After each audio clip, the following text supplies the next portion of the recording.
जय ठाकुर, जय माँ। श्री रामकृष्ण वचनामृत प्रसंग के 19वें भाग में आप सभी का स्वागत है। आज के प्रसंग में हम ठाकुर के उन अनमोल वचनों को समझेंगे जहाँ वे अनुभूति और तत्व ज्ञान की बात करते हैं। ठाकुर हमेशा कहते थे कि केवल किताबी ज्ञान से ईश्वर नहीं मिलते, बल्कि अपनी निष्ठा और आत्म विचार से उनकी अनुभूति करनी होती है। आज हम जानेंगे कि ज्ञान और भक्ति का समन्वय क्या है, अपने सिद्धांतों पर कैसे अडिग रहें और ईश्वर की इस वैचित्र्यमय लीला को कैसे समझे। आइए ठाकुर के इन अमृत वचनों में डूब जाएं। ज्ञान और भक्ति। जो भक्त सगुण ईश्वर की उपासना करते हैं, वे ईश्वर से जैसी प्रार्थना करते हैं, वे तत् अनुसार ही फल देते हैं। उनका सगुण भाव माने बिना इन सब बातों की कल्पना तक नहीं की जा सकती।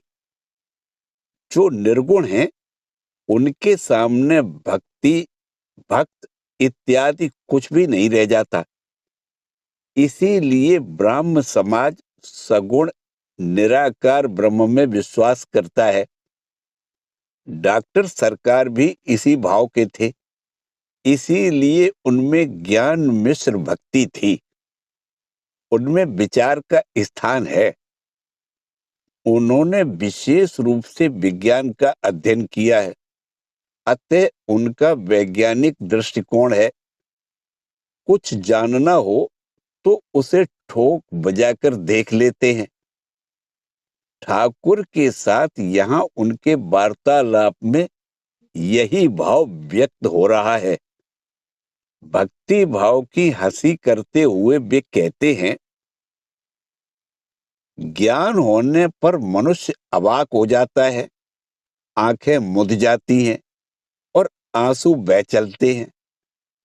तब भक्ति की आवश्यकता होती है।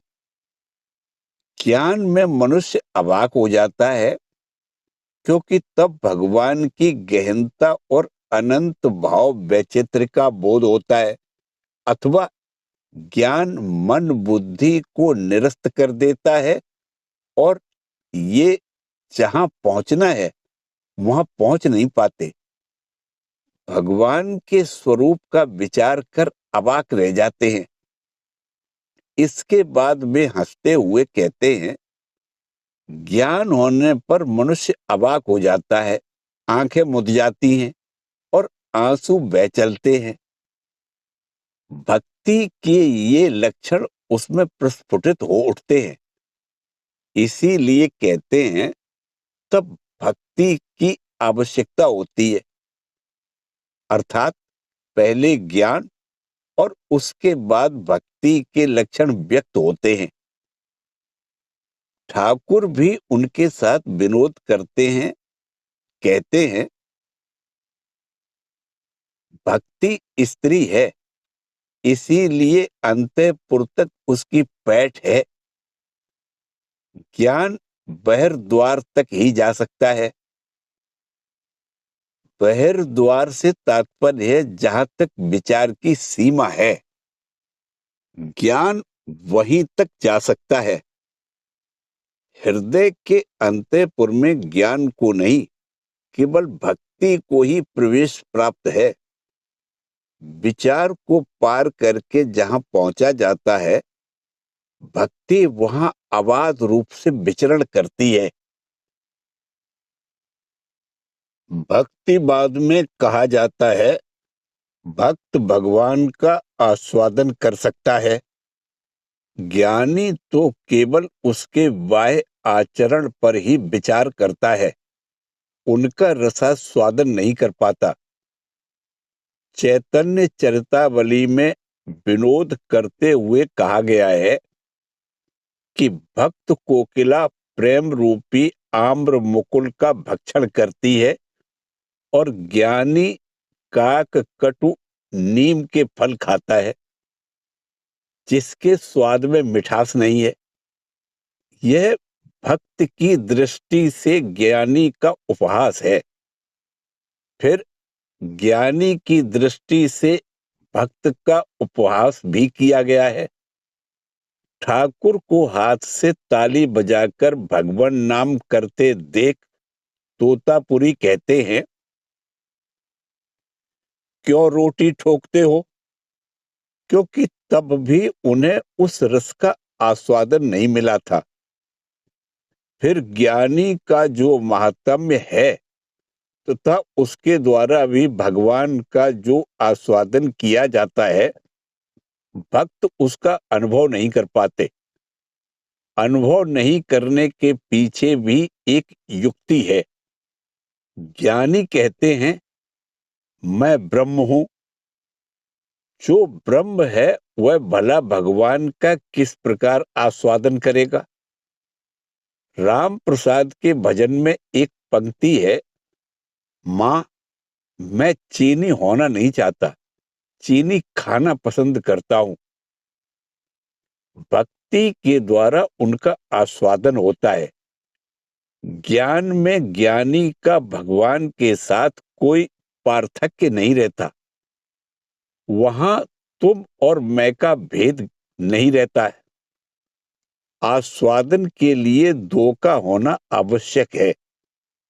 ज्ञानी भक्त का प्रयास करते हुए कहता है, भक्त कुछ भी नहीं समझता, केवल आंखों में आंसू भरे रोता रहता है।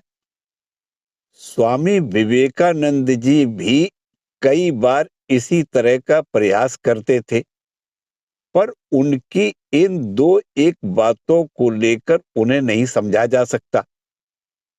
उनके बाह्य व्यक्तित्व पर ज्ञान का आवरण था, पर अंतःकरण भक्तिमय था।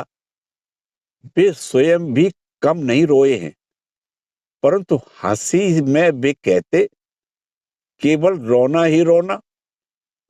शास्त्र अध्ययन, वेद वेदांत की चर्चा करनी होगी, न्याय शास्त्र की सहायता लेनी होगी, तभी तो भगवान के तत्व के संबंध में कुछ जानोगे। सो तो नहीं, बस केवल रोना। सब बच्चों के दल हैं। यदि कोई किसी पथ का अनुसरण किए बिना ही उस पर टिप्पणी करता है तो यही उसका भ्रम है।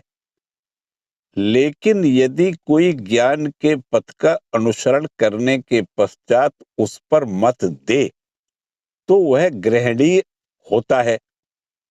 अथवा भक्ति की चरम अवस्था में पहुंचकर यदि कोई भक्ति के बारे में कटाक्ष करे तो उसका मूल्य होता है।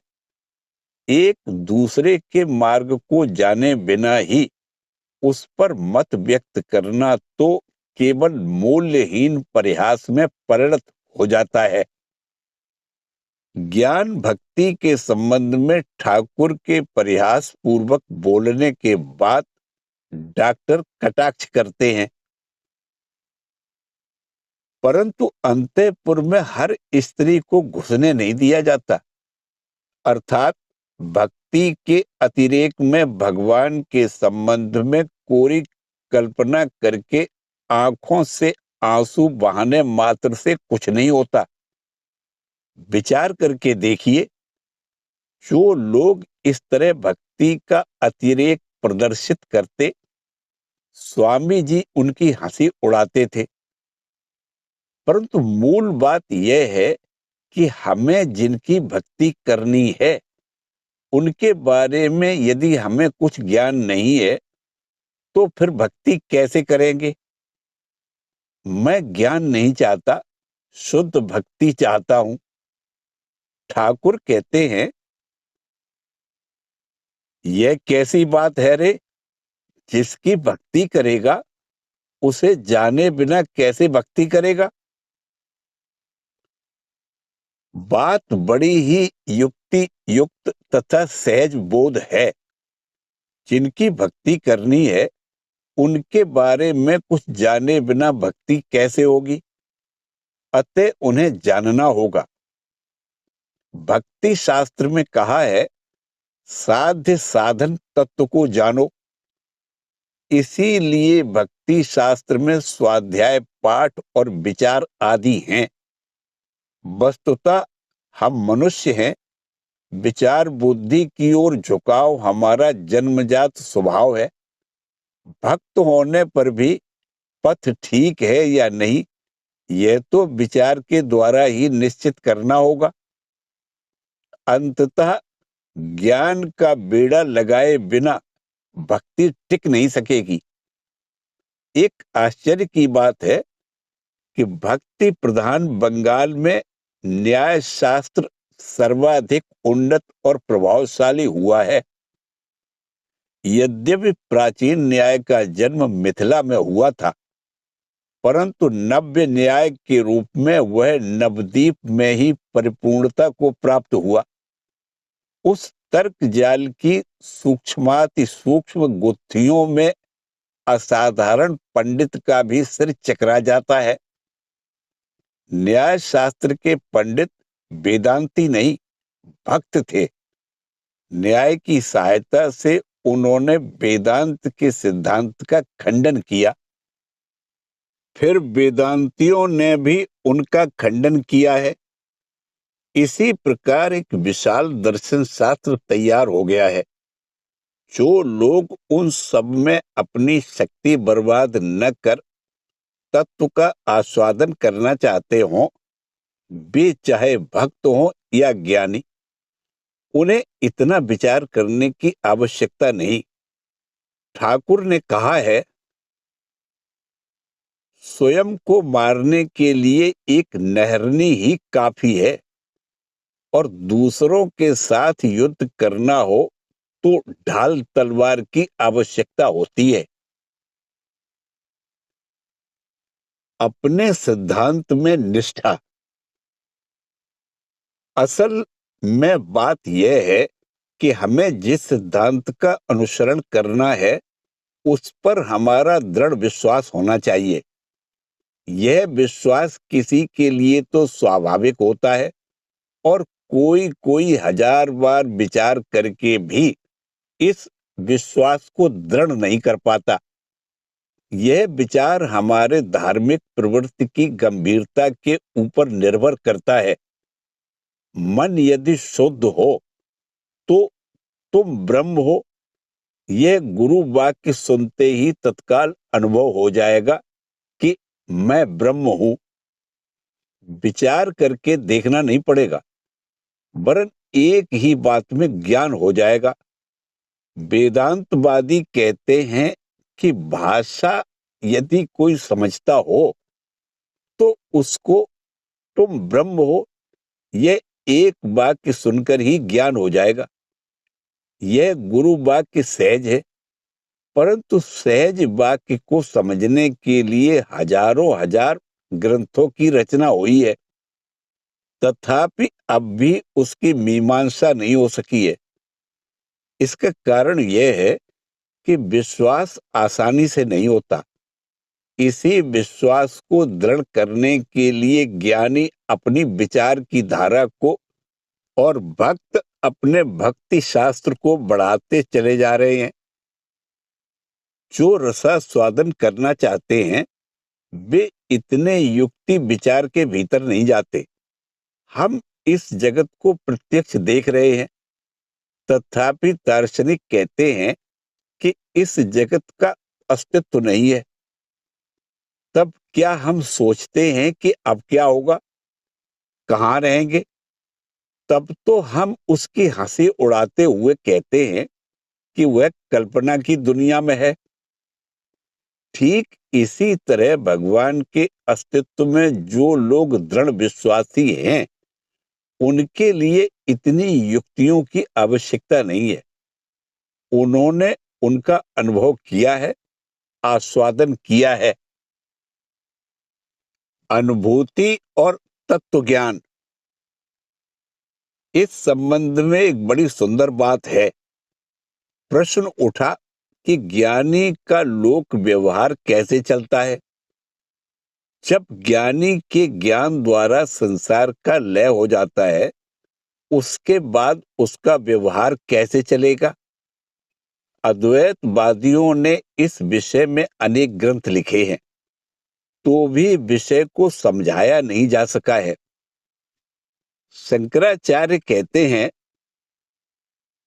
दृष्टेन अनुपपन्नम नाम, जो दिखाई दे रहा है वह भला अयौक्तिक कैसे होगा। उसे अयौक्तिक कहने का कोई अर्थ नहीं है। युक्ति प्रबल है, प्रत्यक्ष प्रबल है। ज्ञानी व्यवहार करते हैं, यह तो देखने में आता ही है।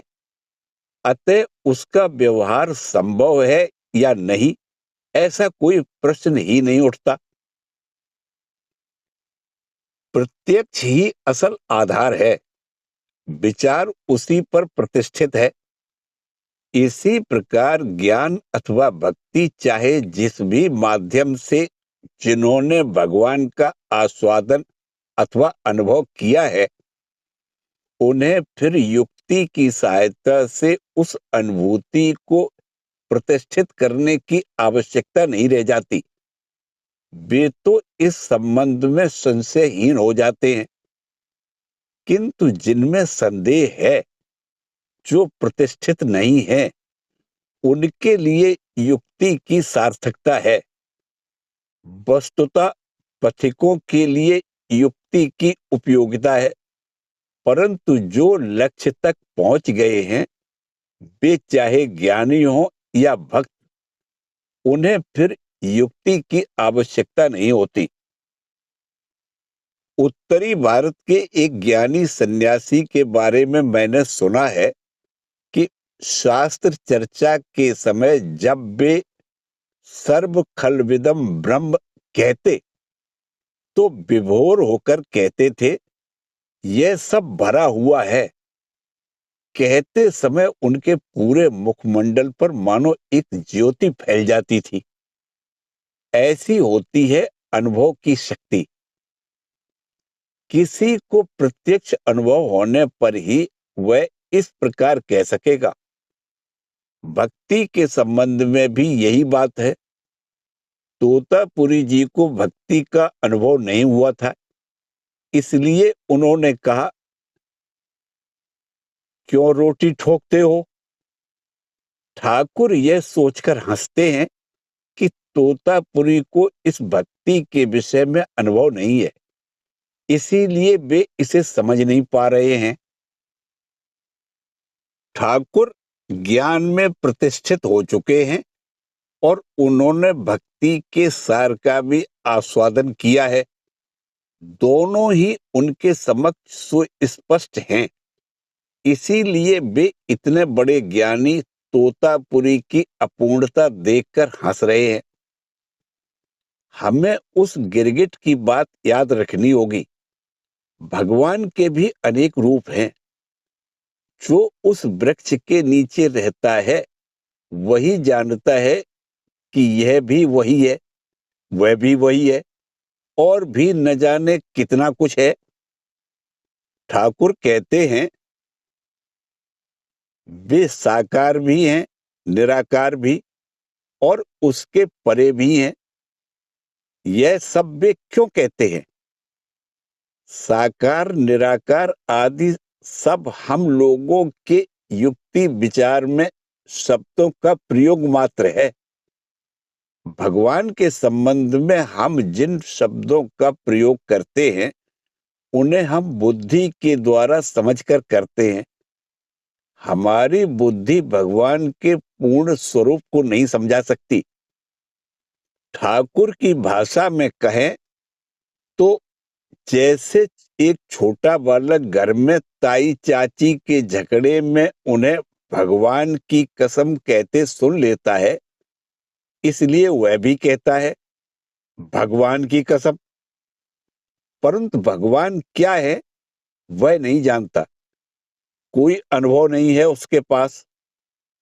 उसके लिए तो भगवान एक शब्द मात्र हैं। यदि वे साकार हैं तो निराकार, और निराकार हैं तो साकार कैसे होंगे? यह तो दो परस्पर विरोधी बातें हैं, परंतु एक स्थान पर यह विरोध समाप्त हो सकता है, और वह साधारण मनुष्य की विचार शक्ति से परे है।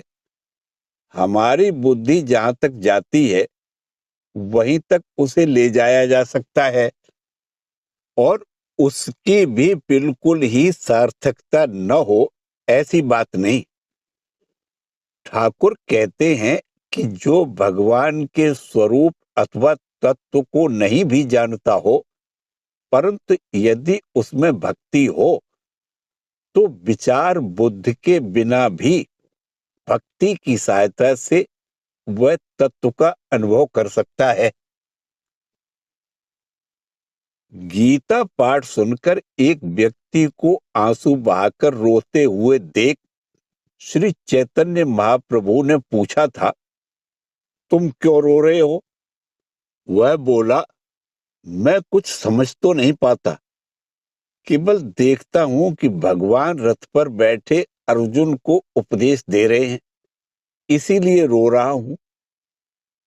उसको भक्ति के द्वारा ही भगवान का साक्षात्कार हो रहा है। इधर पंडित जी अनेक युक्ति, तर्क एवं विचार की सहायता से गीता की अनेक प्रकार से व्याख्या करते हैं, परंतु संभव है उन्हें कुछ भी उपलब्धि न हुई हो। विश्वास प्रगाढ़ होने पर वह साधक को तत्व तक पहुंचा देता है। ठाकुर कहते हैं, कोई पूर्व की ओर जाना चाहता हो परंतु पश्चिम की ओर अग्रसर हो रहा हो, तो कोई न कोई उसे रास्ता बता ही देता है। इस रास्ते से नहीं, उस रास्ते से जाओ। तब वह रास्ता बदलकर उस रास्ते से चला गया, परंतु आग्रह होना चाहिए।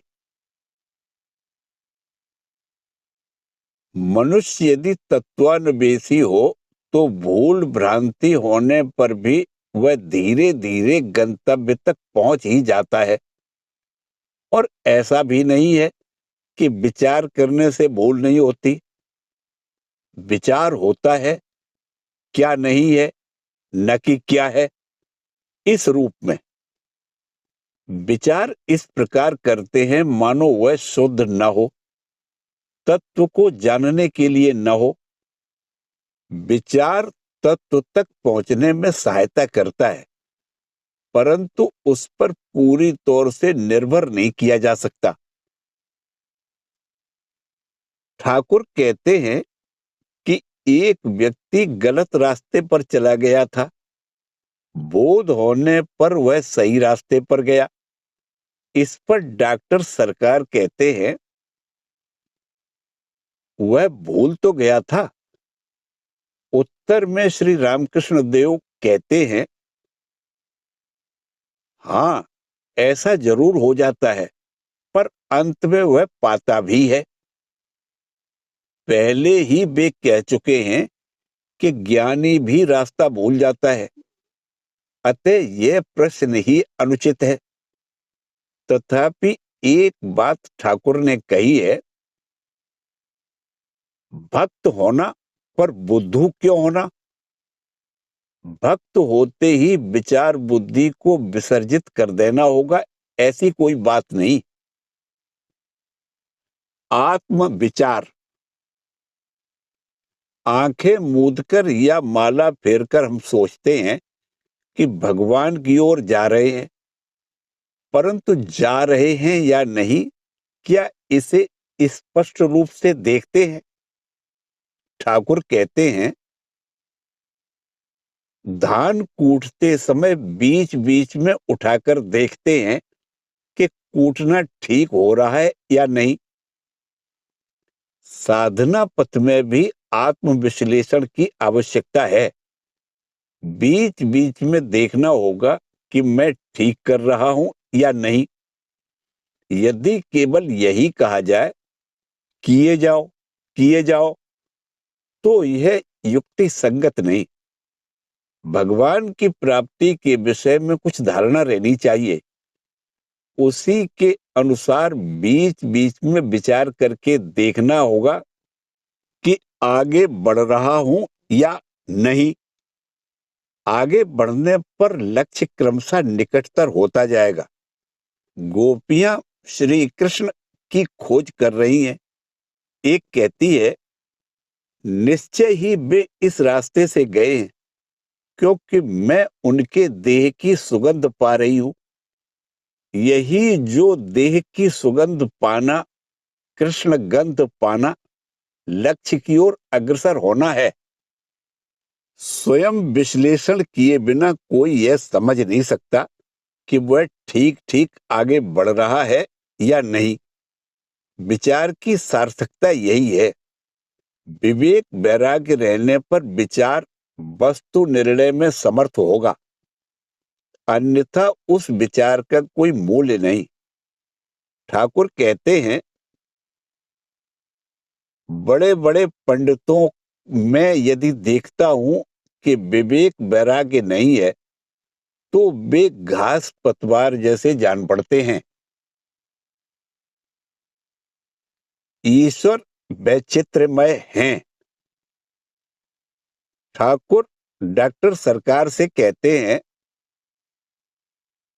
परंतु इसकी धारणा करना बड़ा कठिन है। जो निराकार हैं, वे फिर साकार कैसे हो सकते हैं? यह संदेह मन में उठता है। और यदि वे साकार हों, तो ये अनेक रूप क्यों हैं? डॉक्टर सरकार बीच बीच में टिप्पणी करते हैं।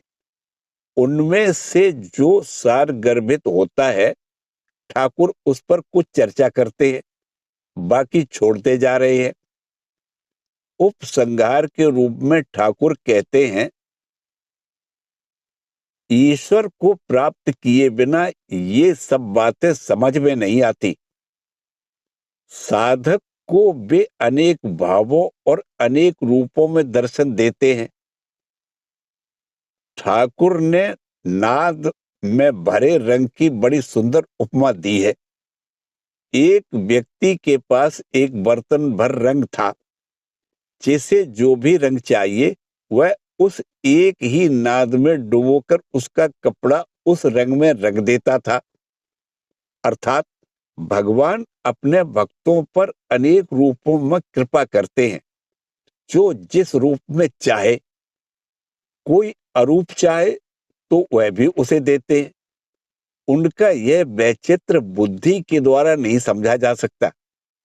यह वैचित्र अनुभव गम्य है। जिसने उन्हें एक ही रूप में नहीं, बल्कि विविध रूपों में अनुभव किया है, वे ही यह बात कह सकते हैं।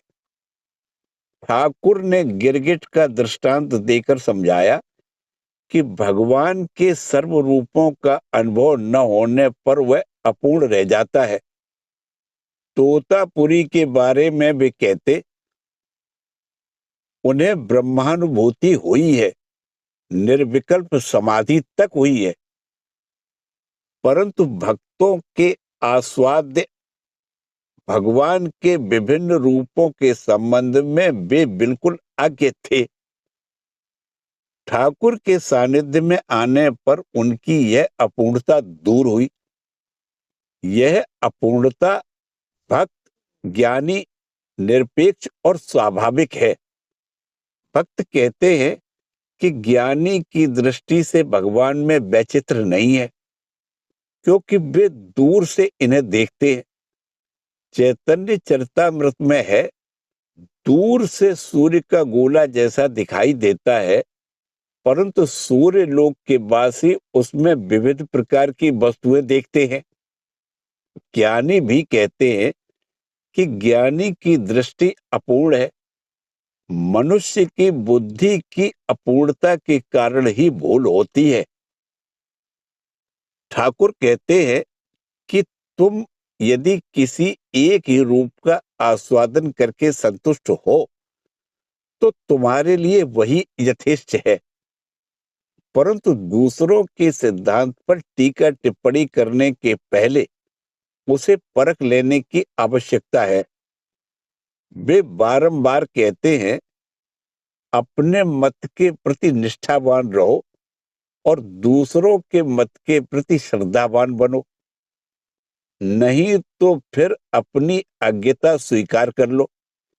व्यर्थ ही दूसरों की आलोचना करना उचित नहीं है।